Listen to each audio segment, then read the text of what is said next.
Joining us now is CBS News political analyst and Kenosha native Reince Priebus, who traveled to Wisconsin with the president. He previously served as the president's White House chief of staff as well. Also with us, CBS News political contributor Joel Payne. He is the former director of African-American advertising for Hillary Clinton's presidential campaign. Good morning to both of you. Reince, I want to start with you because you're exactly the person to talk to this morning because you're a Kenosha native, and not too long ago, you were calling for the renewal of the Republican Party by broadening the base, reaching out to minority voters. The president yesterday seemed committed to a very different strategy. He only visited sites of destruction. He praised law enforcement. He did not acknowledge systemic racism. Has he given up on trying to broaden his appeal? Well, first of all, you're right. I'm from Kenosha. Spent my entire life in Kenosha. My parents live in Kenosha.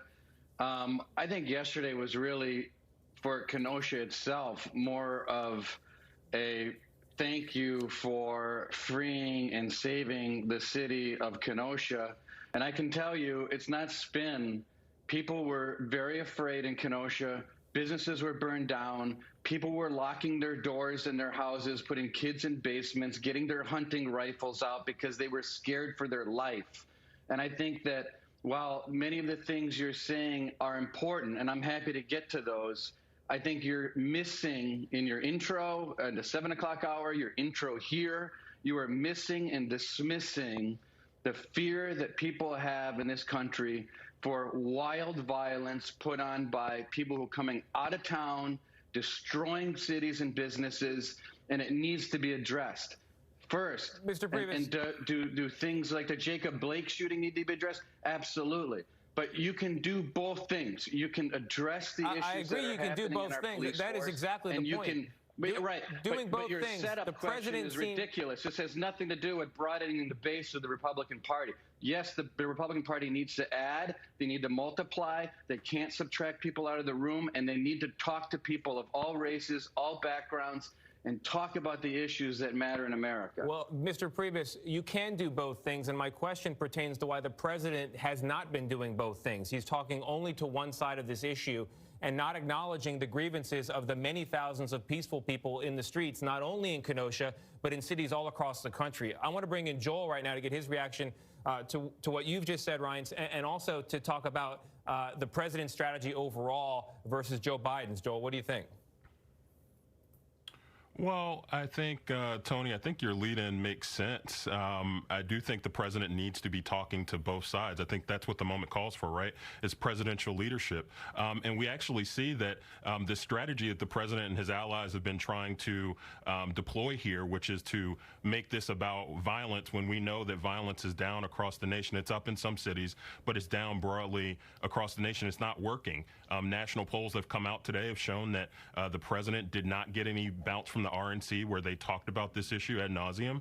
And I think the president is misplaying his hand because what he's thinking is that this is a suburban strategy where you're going to scare people in the suburbs. But actually what it's doing, it's backfiring because many of those people in the suburbs don't like it when the president talks about race because they don't trust him on this issue of race and unity and bringing people together. Reince, it's true what you're saying in terms of people were very glad to see him yesterday. I saw the crowds lined up cheering the president on as he drove by. But this is the thing that is so hard for people to take. Everybody agrees that the looting, the violence, nobody on either side likes that. But it seems that the president only denounces it when it is against him. He doesn't seem to embrace the violence on both sides. And I think that's what many people are struggling with. So I'm wondering, how do you address it? He condemned the protesters as thugs. But on the other side, when he was asked about Kyle Ronstrom, the young man with the weapon, Rittenhouse, when he was asked about that, he seemed to be giving him a pass. And I think that's why it's so difficult, because he seems to be sending mixed messages. Do you disagree with that premise?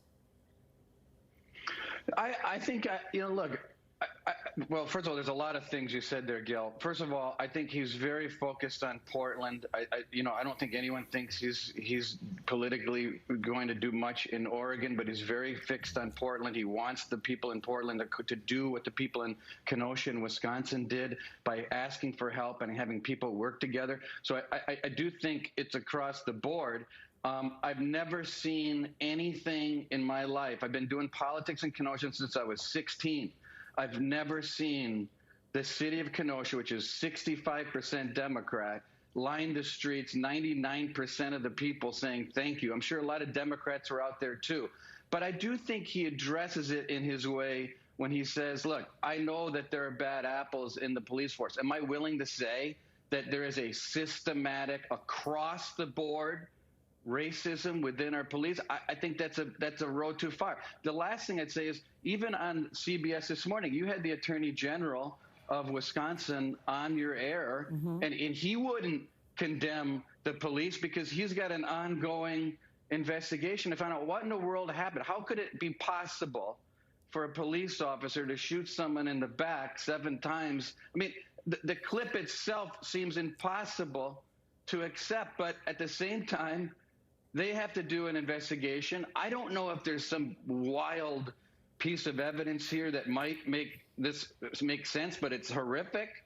I don't think it does make sense, but I also believe that we need an investigation to take place so we can see exactly what happened. I do think there are issues in policing that need to be addressed. The sheriff yesterday and the police chief, one Republican, I don't know what the police chief is, they both said on the first question, we need to have body cameras here in Wisconsin. We need to have body cameras in Kenosha. So they're moving forward with that. Joel, how do we advance the conversation when people can't acknowledge that there seems to be systemic racism? And I think, Reince, all you have to do is look at the numbers of black people who are killed by police compared to the number of white people that are killed by police.